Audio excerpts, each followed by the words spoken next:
بسم اللہ الرحمن الرحیم۔ السلام علیکم۔ یہ میری ویڈیو خاص طور پر ان لوگوں کے لیے ہے جو بہت تنگ دستی کی زندگی گزار رہے ہیں، مفلسی کی زندگی گزار رہے ہیں، غربت بڑھ گئی ہے، بے روزگاری عام سی بات ہو گئی ہے، جس کی وجہ سے لوگ اپنا ذہنی سکون کھو چکے ہیں، اسٹریس کا شکار ہیں، اوور تھنکنگ کا شکار ہیں، ڈپریشن میں جا چکے ہیں، انزائٹی لیول بڑھ گیا ہے، ذہنی دباؤ کا شکار ہے۔ تو یہ ویڈیو ایک بار ضرور دیکھیں جی۔ جامعہ ترمذی 3058 ایک بہت پیاری حدیث ہے۔ رسول اللہ صلی اللہ علیہ وآلہ وسلم نے فرمایا، ایسے دن بھی آنے والے ہیں جس وقت صبر کرنا اور دین پر کھڑے رہنا اس طرح کا کام ہوگا جس طرح انگارے کو مٹھی میں پکڑنا۔ اب دیکھیں انگارے کو مٹھی میں پکڑنا یہ کتنا مشکل کام ہے۔ تو ایسے لوگوں کو تم جیسے 50 عمل کرنے والوں جتنا ثواب ملے گا۔ تو صحابہ نے پوچھا کہ یا رسول اللہ، ہم جیسے 50 یا جو لوگ ان کے دور میں ہوں گے ان جیسے 50؟ تو رسول اللہ صلی اللہ علیہ وآلہ وسلم نے فرمایا تم جیسے 50۔ مطلب کہ آج کے دور میں اگر آپ دین پر کھڑے رہیں گے، صبر کریں گے، تو صحابہ کے عمل 50 صحابوں کے عمل جتنا ثواب ملے گا۔ اب دیکھیں رسول اللہ صلی اللہ علیہ وآلہ وسلم کو یہ اندازہ تھا کہ آگے جا کر حالات اور ڈیفیکلٹ اور مشکل ہو جائیں گے، اس وجہ سے انہوں نے یہ وعیدیں سنائیں۔ اب دیکھیں ایک اور حدیث ہے، رسول اللہ صلی اللہ علیہ وآلہ وسلم نے فرمایا کہ اے ابن آدم، اگر تو اپنے رزق سے اس طرح بھاگے جس طرح تو موت سے بھاگتا ہے، تب بھی تجھے تیرا رزق اس طرح پالے گا جس طرح موت انسان کو پال لیتی ہے۔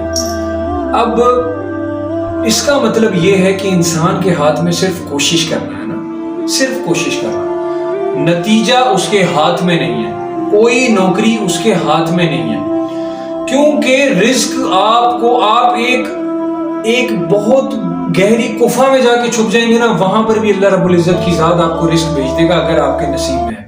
اگر آپ کے نصیب میں نہیں ہے تو اس کا مطلب یہ ہے کہ آپ کو ابھی صبر کرنا ہے، کیونکہ یہی آپ کے لیے اس وقت بہتر ہے۔ اب یہاں پر ترمذی کی ایک اور حدیث ہے 2394، حضرت انس رضی اللہ تعالی عنہ سے روایت ہے کہ رسول اللہ صلی اللہ علیہ وآلہ وسلم نے فرمایا، آزمائش جتنی سخت ہوگی نا اس کا بدلہ اتنا ہی بڑا ملے گا۔ آپ کا رب، آپ کا اللہ آپ کو ایک کنویں میں سے نکال کر بادشاہ بنا سکتا ہے، مگر ڈیمانڈ کیا ہے؟ صبر۔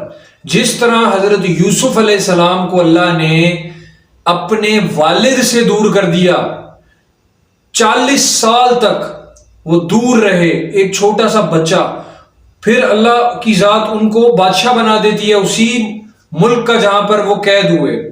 حضرت محمد صلی اللہ علیہ وآلہ وسلم بہت چھوٹی عمر میں والد کا انتقال ہو گیا، بہت چھوٹی عمر میں والدہ کا انتقال ہو گیا، بہت چھوٹی عمر میں دادا کا انتقال ہو گیا۔ صبر، اللہ نے کیا رتبہ دے دیا؟ ہماری امت کا نبی، ٹھیک ہے؟ حضرت یونس علیہ السلام مچھلی کے پیٹ میں چلے گئے، صبر کیا، ورد کیا لا الہ الا انت سبحانک انی کنت من الظالمین، مچھلی کے پیٹ سے نکال دیا، تندرست کر دیا۔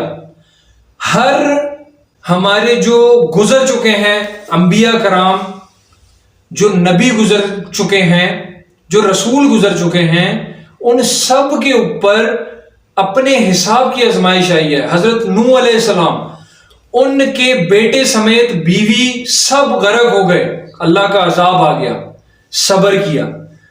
تو ہمارے لیے آج یہ حالات مشکل ہیں، مگر اگر ہم صبر کریں تو کیا یہ ممکن نہیں کہ اللہ ہمارے لیے وہ سارے خزانوں کے منہ موڑ دے گا، ہمارے صبر کا بدلہ ہمیں دے دے گا؟